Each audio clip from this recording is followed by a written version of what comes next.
नमस्कार दोस्तों, आज मैं आपके लिए हाजिर हुआ हूँ एक नया वीडियो लेके। इसमें हम बात करने वाले हैं कंप्यूटर्स एंड इंफॉर्मेशन टेक्नोलॉजी के बारे में। कंप्यूटर्स एवं सूचना प्रौद्योगिकी क्या है, इसकी हिस्ट्री आज छोटी फौरी तौर पे जानने की कोशिश करेंगे। तो हमने इलेक्ट्रॉनिक्स के वीडियो में देखा था कि एनिक नाम का कंप्यूटर विकसित हो गया था। वहाँ तक तो इलेक्ट्रॉनिक्स का इतिहास था। उसके उपरांत कंप्यूटर का इतिहास कैसे बना, कैसे कंप्यूटर डेवलप हुए, डिज़ाइन हुए और उसके बाद क्या क्या हुआ, किस किस सन में, लगभग हम उसके पॉइंट्स के हिसाब से थोड़े से नोट्स देखते हुए चलते हैं इस वीडियो में। आइए देखते हैं। 1946 में पहला सामान्य उपयोग वाला इलेक्ट्रॉनिक कंप्यूटर बना। इसका नाम एनिक रखा गया। एनिक का पूरा नाम electronic numerical integrator and computer था, जिसमें 18,000 वैक्यूम ट्यूब्स इस्तेमाल की गई थी और ये नॉन इलेक्ट्रॉनिक कंप्यूटरों की तुलना में 1000 गुना अधिक तेजी से कार्य कर रहा था। उस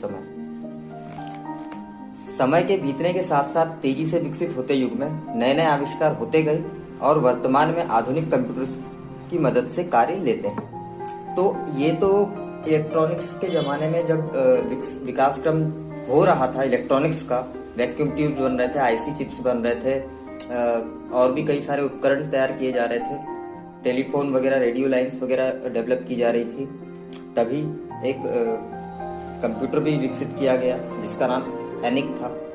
आइए देखते हैं कि इलेक्ट्रॉनिक्स के विकास क्रम के अंतर्गत कंप्यूटर का विकास क्रम कैसे शामिल हुआ, उस पर एक नज़र डालते हैं। कंप्यूटर के इतिहास पे एक नज़र डालते हैं। इसको मैंने पॉइंट वाइज बना करके रखा हुआ है नोट्स के थ्रू में।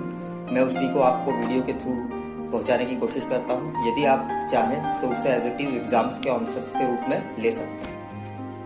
कंप्यूटर का इतिहास आरंभ होता है लगभग 1937 ईस्वी से, परंतु यहाँ तक पहुँचने से पूर्व नॉन इलेक्ट्रॉनिकल कंप्यूटर्स के इतिहास पर एक नज़र डालने पर पता चलता है हमें कि कंप्यूटर का उद्गम 1642 ईस्वी में 18 वर्षीय ब्लेज पास्कल द्वारा हुआ। 18 साल की उम्र थी ब्लेज पास्कल की। 1642 ईस्वी था सन। उस समय कंप्यूटर का उद्गम मतलब उसका विचार, कंप्यूटर बनाने का विचार ब्लेज पास्कल के दिमाग में आया। आगे देखते हैं। 1833 में ब्रिटेन के गणितज्ञ चार्ल्स बेबेज ने एक मशीन का आविष्कार किया जिसको एनालिटिकल इंजन नाम से जाना जाता है। इसको एनालिटिक इंजन के नाम से जाना जाता है, कहीं कहीं इसे एनालिटिकल इंजन भी कहा जाता है, जो कि एक कैलकुलेटर है बेसिकली। चार्ल्स बेबेज को कंप्यूटर का जनक माना जाता है। अब यहाँ थोड़ा डिबेटेबल मामला है कि ब्लेज पास्कल के दिमाग में विचार आया था, परंतु जनक चार्ल्स बेबेज को मानते हैं, न कि ब्लेज पास्कल को मानते हैं। ब्लेज पास्कल के दिमाग में विचार आया था कि कंप्यूटर बनाए 1642 ईस्वी में, और चार्ल्स बेबेज ने उसी आधार को आगे बढ़ाते हुए एनालिटिक इंजन डिजाइन किया, जो कि एक कैलकुलेटर था। इसीलिए चार्ल्स बेबेज को कंप्यूटर का जनक माना गया, क्योंकि उसने उसको डिजाइन किया और बेहतर तरीके से परफॉर्म करने लायक बनाया। अब आगे बात करते हैं एनालिटिक इंजन की। एनालिटिक इंजन सिर्फ कैलकुलेशन कर सकता था तेजी से, परंतु वर्ष 1937 में मार्क 1 नाम का प्रोजेक्ट प्रथम नॉन इलेक्ट्रॉनिक कंप्यूटर के रूप में विकसित किया गया, उसका आविष्कार हुआ। मार्क 1 आंकड़ों के संग्रहण के अलावा उसमें काट छाट करने और रीअरेंज करने का भी कार्य करता था। एनालिटिक इंजन बना, उसी के बाद और डेवलपमेंट कार्य होते रहे। 1937 ईस्वी में मार्क 1 बनाया गया, जहाँ 1600 ईस्वी से लेकर के 1700, 1800, 1900 ईस्वी के आने तक डेवलपमेंट के कार्य चल रहे थे, रिसर्च के कार्य चल रहे थे। वहीं 1937 ईस्वी में मार्क 1 बनाया गया, जो कि एडवांस वर्जन था उन लेटेस्ट कंप्यूटर्स का, डिजिटल कंप्यूटर्स का एडवांस वर्जन था। उसमें काट छाट कर सकता था, वो जोड़ घटाना कर सकता था, संग्रहण कर सकता था। इसके पहले के जितने भी कंप्यूटर थे उनको इनपुट अलग से देना पड़ता था, वो संग्रह करके नहीं रख सकते थे। जैसे बाई चांस मान लो कि लाइट चली जाती थी तो उनके इसमें स्टोरेज क्षमता नहीं थी, स्टोर नहीं करके रख सकते थे इनपुट्स को, दोबारा से इनपुट्स देने पड़ते थे और फिर कार्य करना पड़ता था। तो मार्क 1 के आने तक ये प्रोसेसेस जारी रही। मार्क 1 जैसे ही डेवलप हुआ उसमें रीअरेंज का काम शुरू हो गया। काट छाट कर सकते थे, हम संग्रहण करके रख सकते थे कुछ चीज़ों को।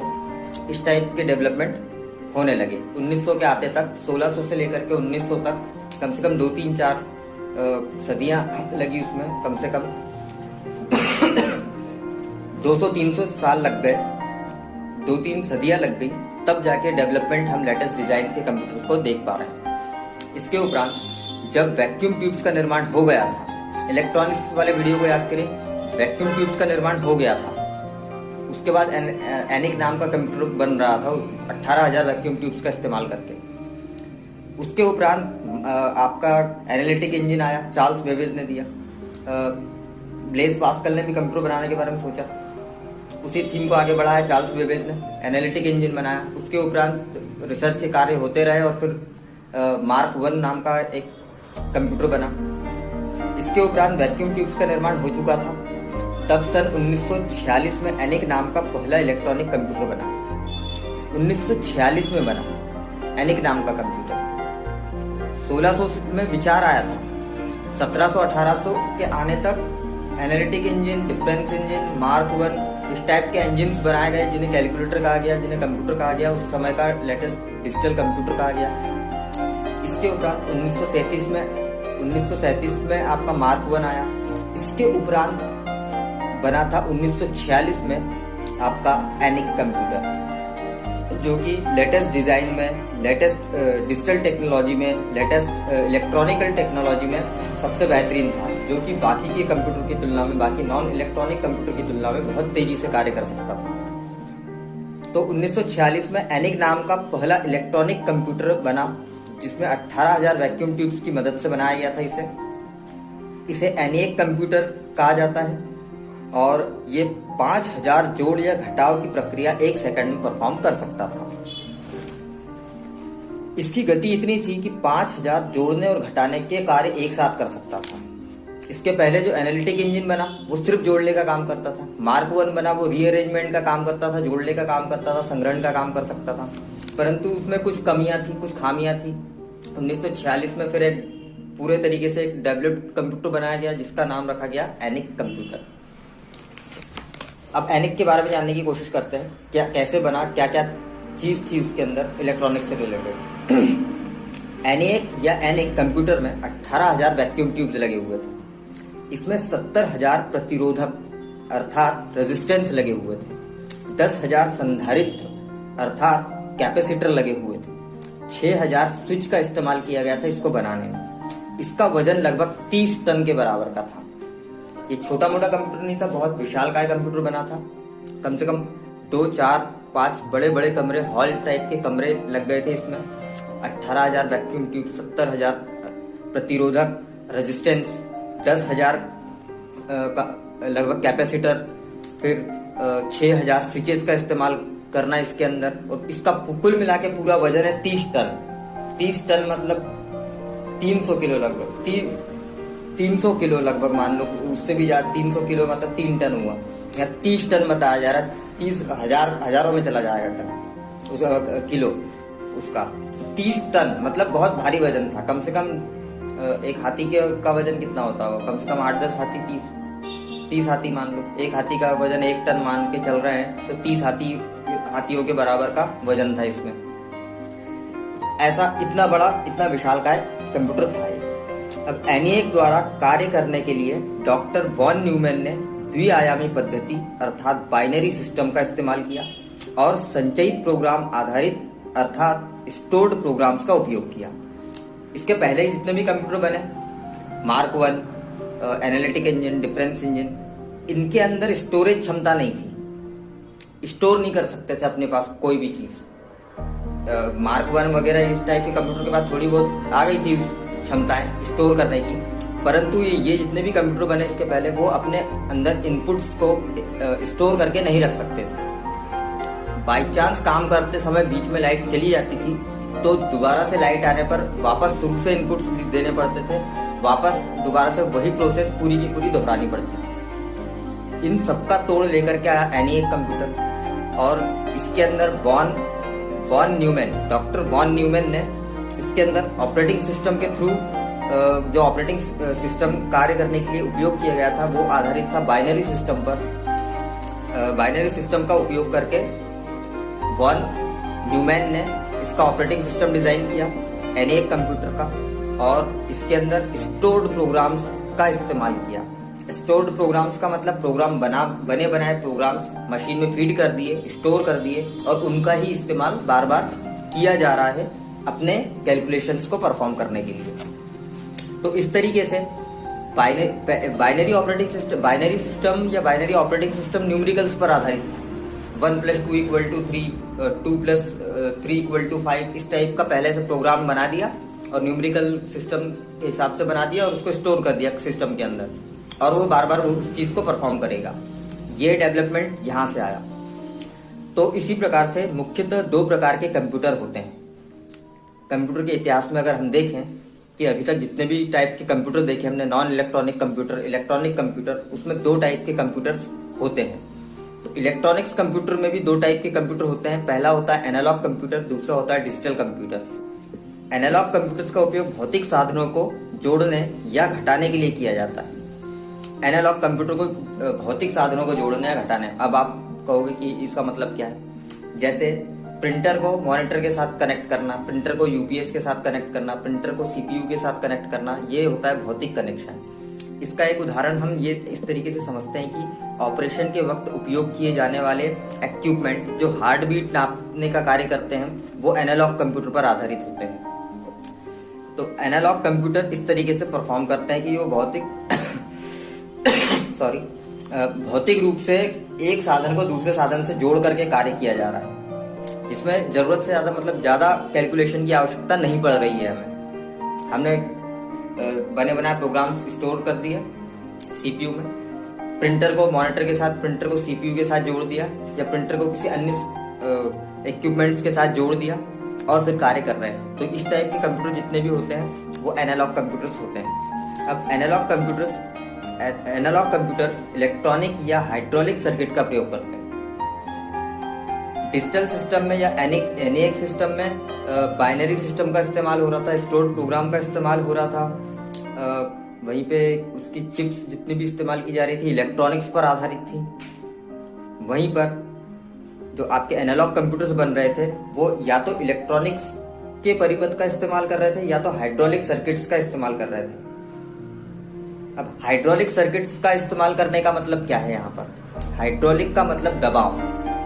जो आपके एनालॉग सिस्टम्स होते हैं वो प्रेशर के ऊपर आधारित होते हैं। आपने देखा होगा साइकिल की टायर में जब हवा भर रहे होते हैं तो उसका हवा भरने वाली जो मशीन होती है उसके ऊपर एक छोटा सा गेज लगा होता है, एक छोटा सा घड़ी जैसा यंत्र लगा होता है, वो नाप बताता है कि कितने दबाव की हवा जा रही है। तो इस टाइप की जितनी भी पद्धतियाँ थी वो एनालॉग सिस्टम्स कहला रही थी, हाइड्रोलिक सिस्टम कहला रही थी। इस टाइप की चीज़ें आपको देखने को मिली होगी। तो ये जो एनालॉग सिस्टम्स थे वो इस टाइप की पद्धति पर आधारित होते थे। उसमें इलेक्ट्रिसिटी का उतना ज़्यादा उपयोग नहीं होता था जितना कि डिजिटल कंप्यूटर्स में होता है। अब हम बात करते हैं डिजिटल कंप्यूटर्स की। डिजिटल कंप्यूटर्स गणनाओं का निष्पादन अर्थात काट-छांट तथा अंकों के माध्यम से समस्याओं को सुलझाने का प्रयास करते हैं। डिजिटल एनालॉग सिस्टम्स में क्या होता है? प्रेशर, दबाव या कोई भी अन्य इक्विपमेंट को जोड़ करके कार्य परफॉर्म किया जाता है। परंतु डिजिटल सिस्टम में इलेक्ट्रिसिटी के माध्यम से ऑपरेटिंग सिस्टम के जरिए नंबर्स को आपस में जोड़कर या घटा करके समस्याओं के समाधान ढूंढे जाते हैं। वहीं डिजिटल कंप्यूटर्स में गणनाओं का निष्पादन होता है। इसी तरीके से डिजिटल कंप्यूटर द्वारा पहली गणना 21 जून 1948 को मैनचेस्टर में की गई थी। फिर से सुनिएगा, डिजिटल कंप्यूटर्स द्वारा पहली गणना 21 जून 1948 को मैनचेस्टर में की थी। मैनचेस्टर एक शहर है, शायद ब्रिटेन का, ब्रिटिश एम्पायर में है मैनचेस्टर शहर। वहाँ पर 1948 में, मुझे खैर याद नहीं वो शहर किस जगह पर है, वो आप कंफर्म कर लीजिएगा। मुद्दा ये है कि मैनचेस्टर नाम के शहर में 21 जून 1948 को सबसे पहली बार किसी कंप्यूटर ने कैलकुलेशन का काम किया था। डिजिटल कंप्यूटर ने कैलकुलेशन का काम किया था। लगभग 1 टन वजनी इस विशालकाय कंप्यूटर का नाम द बेबी था। जिस कंप्यूटर के जरिए पहली बार गणना का काम किया गया था उस कंप्यूटर का नाम था द बेबी, और 21 जून 1948 को इस कंप्यूटर के द्वारा पहली गणना की गई थी डिजिटली तौर पे, अर्थात इलेक्ट्रिसिटी का इस्तेमाल करके वैक्यूम ट्यूब्स के जरिए। इसके उपरांत कई प्रयोग हुए। डिजिटल और एनालॉग कंप्यूटर्स के फिजिकल एलिमेंट्स को आपस में समायोजित कर अर्थात इंस्टॉलेशन कर कई हाइब्रिड कंप्यूटर विकसित किए गए। यहाँ पर अब आपने ये देखा, पहले नॉन इलेक्ट्रॉनिक कंप्यूटर चलते थे एनालॉग सिस्टम्स के थ्रू, फिर एनालॉग सिस्टम्स के साथ साथ डिजिटल सिस्टम्स भी आए। अब उसी डिजिटल सिस्टम में एनालॉग सिस्टम और डिजिटल सिस्टम को आपस में मिला करके हाइब्रिड कंप्यूटर्स बना दिए गए। उसके अंदर इलेक्ट्रिसिटी का भी इस्तेमाल हो सकता है, उसके अंदर वैक्यूम ट्यूब्स का भी इस्तेमाल हो सकता है, उसके अंदर वाटर जेट पंप का भी इस्तेमाल हो सकता है, उसके अंदर एयर पंप का भी इस्तेमाल हो सकता है, उसके अंदर हार्ट बीट नापने वाले पंप का भी इस्तेमाल हो सकता है। तो ये जितने भी टाइप के कंप्यूटर्स बनाए गए उन्हें हाइब्रिड कंप्यूटर कहा गया, क्योंकि उसमें एनालॉग सिस्टम्स की और डिजिटल सिस्टम्स की दोनों की ही क्वालिटीज मौजूद थी। इन प्रयोगों की वजह से कंप्यूटर्स को 4 प्रकार में विभाजित किया जा सकता है। पहला आता है micro computers, mini computers, main frame computers, super computers. ये 4 टाइप के कंप्यूटर बनाए गए। ये चारों ही टाइप के कंप्यूटर या तो एनालॉग है, या तो डिजिटल है, या तो एनालॉग और डिजिटल दोनों का समग्र रूप अर्थात हाइब्रिड है। आजकल के जो हम कंप्यूटर्स देख रहे हैं वो सुपर कंप्यूटर की कैटेगरी में आते हैं। वो सब हाइब्रिड कंप्यूटर है, उन्हें किसी भी साधन से जोड़ा जा सकता है, किसी भी तरीके से जोड़ा जा सकता है। तो पहला आता है मेन फ्रेम माइक्रो कंप्यूटर, दूसरा आता है मिनी कंप्यूटर, तीसरा आता है मेन फ्रेम कंप्यूटर, चौथा आता है सुपर कंप्यूटर। 4 टाइप के कंप्यूटर होते हैं जो एनालॉग भी होते हैं और डिजिटल भी होते हैं। आइए देखते हैं ये सब क्या है और कैसे कार्य करते हैं। वर्तमान में प्रयोग होने वाले कंप्यूटर्स चौथे चरण के हैं, अर्थात सुपर कंप्यूटर्स की कैटेगरी में आते हैं। अर्थात सुपर कंप्यूटर्स का इस्तेमाल होता है आजकल, और वैज्ञानिक 5वीं पीढ़ी के कंप्यूटर्स विकसित करने में प्रयासरत थे उस समय। आज के दौर में कहीं कहीं 20वीं या 22वीं पीढ़ी के कंप्यूटर्स का उपयोग रॉकेट साइंस के क्षेत्र में किया जा रहा है। ये जो कंप्यूटर्स थे, इन जनरेशन के हिसाब से बात करें तो पहले माइक्रो कंप्यूटर्स निर्मित हुए, मिनी कंप्यूटर्स निर्मित हुए, मेन फ्रेम कंप्यूटर्स निर्मित हुए, सुपर कंप्यूटर्स निर्मित हुए थे। सुपर कंप्यूटर्स चौथी कैटेगरी के आ रहे हैं, चौथी जनरेशन के आ रहे हैं। परंतु आजकल वर्तमान में 2023 में लगभग 20वीं 22वीं कैटेगरी, 20वीं 22वीं जनरेशन चल रही है, 23वीं जनरेशन चल रही है। आगे आने वाली जनरेशन बढ़ते जाएंगी। तो जो लेटेस्ट कंप्यूटर जो साइंटिफिक कार्यों के लिए इस्तेमाल किए जाते हैं वो लगभग 20वीं या 22वीं यानी कि वर्तमान टेक्नोलॉजी पर आधारित कंप्यूटर उपयोग में लाए जा रहे हैं, जबकि सामान्य उपयोग के लिए हम चौथे पीढ़ी की वर्जन्स का इस्तेमाल करते हैं, जिन्हें सुपर कंप्यूटर्स कहा जाता है। कंप्यूटर्स की पहली, दूसरी, तीसरी और चौथी पीढ़ी लगभग 1944, 1956, 1965 और 1971 में अस्तित्व में आई। जो कंप्यूटर्स की जनरेशन के हिसाब से था कि साइंटिस्ट ने कंप्यूटर डेवलप कर लिया, परंतु उसका व्यावसायिकरण नहीं किया। व्यावसायिकरण करने के बाद जब मार्केट में उसको लॉन्च किया गया तो उस डेवलपमेंट की जो सालाना डेवलपमेंट था, क्रमशः उसको हम देखें कि पहली, दूसरी, तीसरी, चौथी पीढ़ी कब आई। 1944 में 1600 में स्टार्ट हो गया था कंप्यूटर का निर्माण करना। 1600, 1700, 1800, 1900, कम से कम 400 साल 1944 के आने तक। सबसे पहला कंप्यूटर मार्केट में लॉन्च हुआ 1944 में, फिर 1956 में, 1965 में, फिर 1971 में। पहली पीढ़ी आई 1944 में, डेवलपमेंट चलते रहे, फिर 1956 का दौर आया, दूसरी पीढ़ी लॉन्च कर दी डेवलपमेंट के बाद। फिर वैसे ही 1965 का समय आया, तो फिर उसके बाद तीसरे टाइप की जो आपके डेवलपमेंट के कार्य हुए, रिसर्च के कार्य हुए कंप्यूटर्स के क्षेत्र में, तो तीसरी जनरेशन को लॉन्च कर दिया गया। फिर उसके बाद 1971 में चौथी पीढ़ी यानी कि सुपर कंप्यूटर्स को लॉन्च किया गया, और आजकल वही सारे कंप्यूटर्स चल रहे हैं मार्केट में। अब हम बात करते हैं कि ये कंप्यूटर्स किस टाइप से कार्य करते हैं। माइक्रो कंप्यूटर्स का उपयोग डेस्कटॉप, लैपटॉप, डेस्कटॉप या पॉम टॉप भी कहीं कहीं कहते हैं, तथा जेब में रखे जा सकने वाले पॉम टॉप के रूप में किया जाता है। जो माइक्रो कंप्यूटर्स कहलाए जा रहे हैं वो वैक्यूम ट्यूब का ट्रांजिस्टर वाला मॉडल याद करें, पॉकेट साइज ट्रांजिस्टर बनाए जा रहे हैं। ठीक उसी प्रकार लैपटॉप या कंप्यूटर बनाए गए, उन्हें माइक्रो कंप्यूटर कहा गया।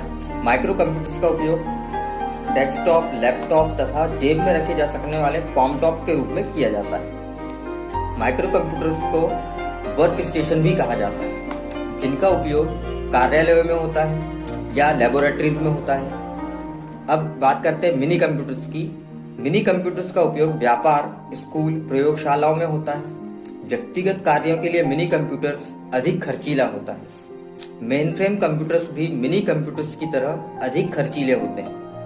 इनका उपयोग मेनफ्रेम कंप्यूटर्स का उपयोग व्यापार, उद्यमों, सरकारी विभागों, वैज्ञानिक शोधों, संस्थानों में किया जाता है। सुपर कंप्यूटर्स, अब इसकी चौथी पीढ़ी आती है। सुपर कंप्यूटर्स सर्वाधिक खर्चीले मशीनों में गिना जाता है सुपर कंप्यूटर को, लेकिन इसकी कार्य करने की गति अन्य सभी कंप्यूटर्स की तुलना में सर्वाधिक होती है।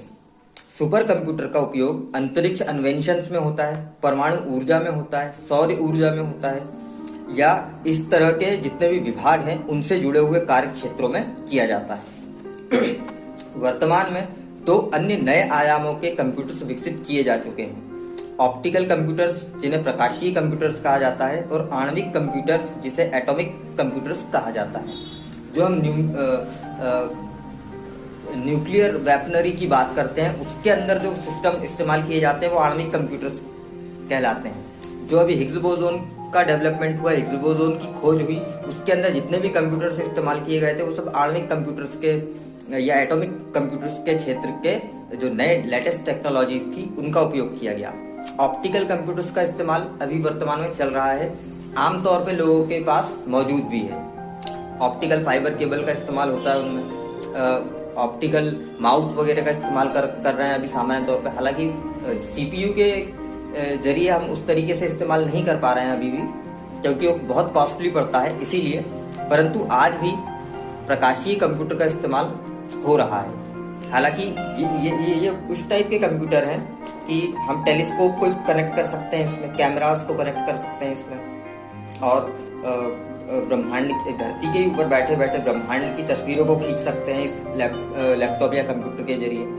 तो इस टाइप के जितने भी कंप्यूटर्स होते हैं वो ऑप्टिकल कंप्यूटर्स कहलाए जा रहे हैं और मार्केट में आसानी से अवेलेबल हैं। हालांकि उनकी कॉस्ट ज़्यादा है, परंतु फिर भी वो कार्य कर रहे हैं। हालांकि साइंटिफिक लेवल पे लेबोरेटरीज में इन चीज़ों का इस्तेमाल होता है आजकल। अब बात आती है आणविक कंप्यूटर्स की।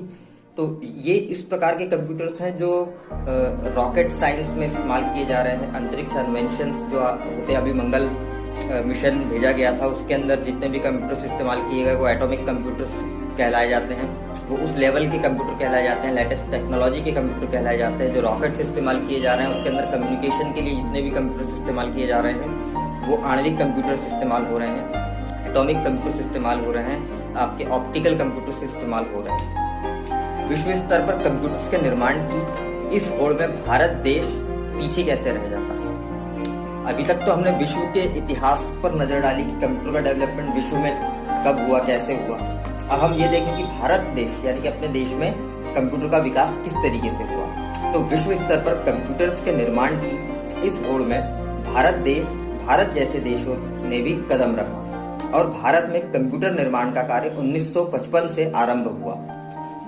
भारत में कंप्यूटर का निर्माण 1955 में आरंभ हुआ। 1642-1646 ईस्वी याद करें, उसमें लगभग आपका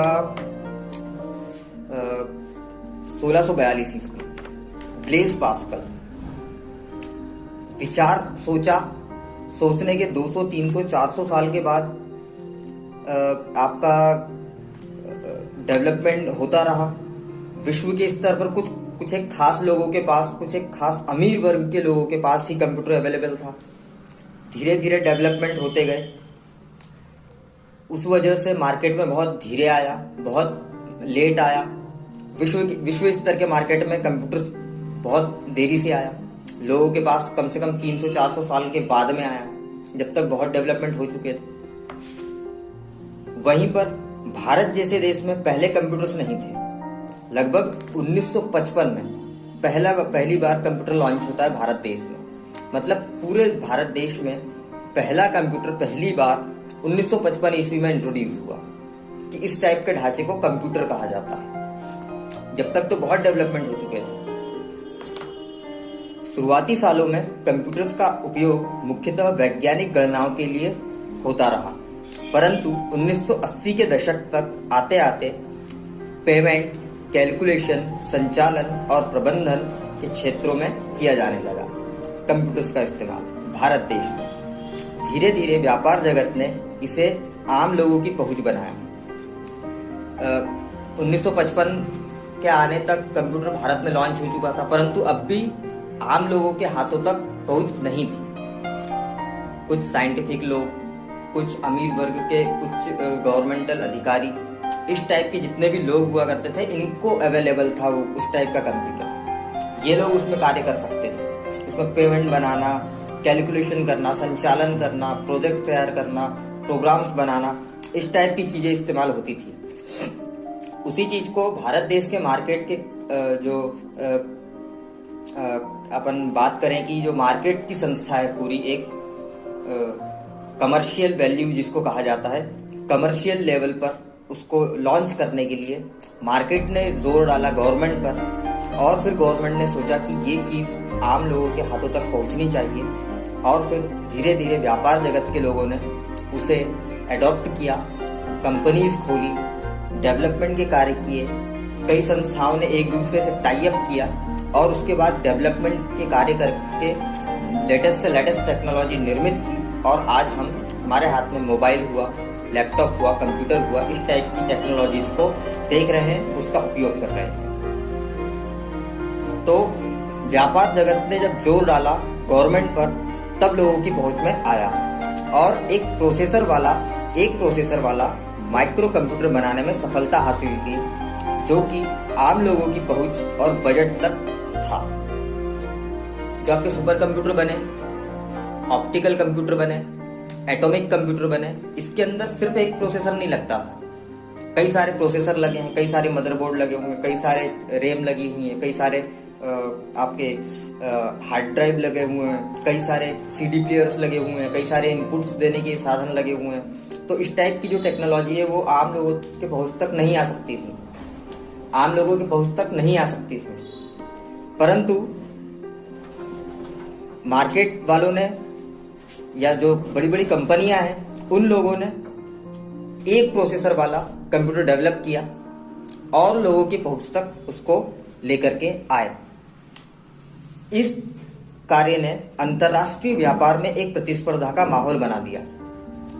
ये जो कार्य था, कुछ खास वर्ग के लोग, ब्लेज पास्कल से शुरू हुए, चार्ल्स बेबेज तक आए, चार्ल्स बेबेज से शुरू हुए, फिर डेवलपमेंट के कार्य होते रहे। इंटरनेशनल मार्केट में उसकी वैल्यू धाक थी। इंडियन लेवल पर 1955 में मार्केट में लॉन्च होता है कंप्यूटर। उसके बाद इंडियन मार्केट उस चीज़ के ऊपर कार्य करने के लिए टाई अप करता है कई कंपनियों से, और कई प्रोसेसर से चलने वाला कंप्यूटर एक प्रोसेसर से चलने वाला बना करके लॉन्च किया जाता है, और उसकी कॉस्ट कम आती है। पहले जो कंप्यूटर बनाए गए उसकी कॉस्ट बहुत ज़्यादा थी, आम नागरिक नहीं खरीद सकता था वो कंप्यूटर। इसीलिए एक प्रोसेसर वाला कंप्यूटर बनाया, उसकी वजह से उसकी कीमत डाउन हुई। कीमत डाउन होने की वजह से आम नागरिक भी इस टाइप के कंप्यूटर्स खरीद पाए। पहले मोबाइल्स बने थे, मोबाइल्स कुछ एक लोगों के पास में ही होते थे, अमीर वर्ग के कुछ एक वर्गों के पास में ही मोबाइल हुआ करते थे। परंतु आज के ज़माने में जो 22वीं 23वीं जनरेशन चल रही है, उस जनरेशन में हर बच्चे के हाथ में मोबाइल है, कोई भी व्यक्ति कार्य कर पा रहा है। भारत का पहला कंप्यूटर मंडल कर्नाटक के बेंगलुरु में स्थापित किया गया, और 1990 के दशक के अंत तक इंफॉर्मेशन टेक्नोलॉजी जिला स्तर तक जा पहुंची, और आज साल 2023 के वर्ष तक प्रत्येक हाथों में डिजिटल कंप्यूटर्स अपनी गरिमा को बढ़ा रहे हैं। तो ये इतिहास है कुछ कंप्यूटर के डेवलपमेंट का। हम शुरू हुए 1642 ईस्वी से 1955 तक आए, कई डेवलपमेंट हुए, मार्क 1 बेबी और आपका एनालिटिक इंजन और एनिक डिफरेंस इंजन, कई सारे मॉडल्स हमने देखे जो कैलकुलेशन का काम करते थे। एनालॉग सिस्टम्स देखे, डिजिटल सिस्टम्स देखे, एनालॉग सिस्टम में बाइनरी आपके डिजिटल सिस्टम्स में बाइनरी सिस्टम्स देखे, स्टोर्ड प्रोग्राम के जरिए काम करना देखा। इन दोनों को मिलाकर के हाइब्रिड कंप्यूटर्स डेवलपमेंट किए, फिर ऑप्टिकल कंप्यूटर्स बनाए, फिर एटॉमिक कंप्यूटर्स बनाए और इस तरीके से आज हम डेवलपमेंट के कार्य देख रहे हैं। और अभी भी लगभग कंप्यूटर के क्षेत्र में डेवलपमेंट के कार्य चल ही रहे हैं और लेटेस्ट से लेटेस्ट टेक्नोलॉजी मार्केट में लॉन्च होती ही जा रही है और आगे भी होती रहेगी और हम उससे लाभान्वित होते रहेंगे। भारत के कुछ सुपर कंप्यूटर्स की लिस्ट में लेकर के आया हूँ इस वीडियो में। तो सुपर कंप्यूटर्स को कितने हैं, कौन कौन से उनके क्या क्या नाम है, मैं उसकी एक लिस्ट छोटी सी लेकर के आया हूँ, वो रखता हूँ आपके सामने, शायद आपको कभी उससे मदद मिले। फ्लोसो लवर MK3 ये सुपर कंप्यूटर था पहला। पेस सेकंड नंबर पे जो सुपर कंप्यूटर बनाया भारत ने उसका नाम है पेस। तीसरे नंबर पे आता है टेराफ्लॉप, चौथा है अनुपम, पांचवें नंबर पे आता है मल्टी माइक्रो, छठवें नंबर पे है माख छठवें नंबर पे आता है आपका सुपर कंप्यूटर की लिस्ट में। सातवें नंबर पे आता है परम, आठवां है परम 10,000, नवा है परम अनंत, 10वां सुपर कंप्यूटर बनाया परम पदम, 11वां सुपर कंप्यूटर का नाम है परम सरिता, 12वां सुपर कंप्यूटर था कब्रू, 13वां अनुपम अरुणा समानांतर 13वां सुपर कंप्यूटर था। 14वां सुपर कंप्यूटर अनुपम अमेय था। 15वां सुपर कंप्यूटर एका नाम का बनाया गया। 16वां सुपर कंप्यूटर सागा 220 नाम से बनाया गया और इसी तरीके से अभी सुपर कंप्यूटर बनाने के क्षेत्र में कार्य हो रहे हैं। तो इस प्रकार से हमने अभी तक ये देखा कि 1642 ईस्वी से लेकर के 2023 यानी कि जो वर्तमान में अभी साल चल रहा है, इस समय तक कितने डेवलपमेंट हो चुके हैं। गेमिंग प्लेटफॉर्म आ चुके हैं, आपको मोबाइल्स में गेमिंग खेलने की सुविधाएं मिल गई हैं, आप ब्लूटूथ का इस्तेमाल कर सकते हो आज के डेट में, आप वाईफाई का इस्तेमाल कर सकते हो आज की डेट में। तो ये जितने भी डेवलपमेंट हुए हैं पहले नहीं थे। धीरे धीरे अंतर्राष्ट्रीय स्तर पर डेवलपमेंट के कार्य हुए, उसी को देखा देखी इंडिया ने भी कंप्यूटर के क्षेत्र में कदम रखा और उन्हीं चीज़ों की देखा देखी कंप्यूटर में विकास क्रम हासिल किया और आज की डेट में इंडिया का मार्केट कंप्यूटर के क्षेत्र में एक खास दर्जा रखता है, एक खास जगह रखता है। आज के लिए फिलहाल इतना ही। आप देखते रहें सिकंदर्स वर्ल्ड। प्लीज लाइक करें, शेयर करें, सब्सक्राइब करें। मैं मिलता हूं आपसे अगले वीडियो में, तब तक के लिए नमस्कार।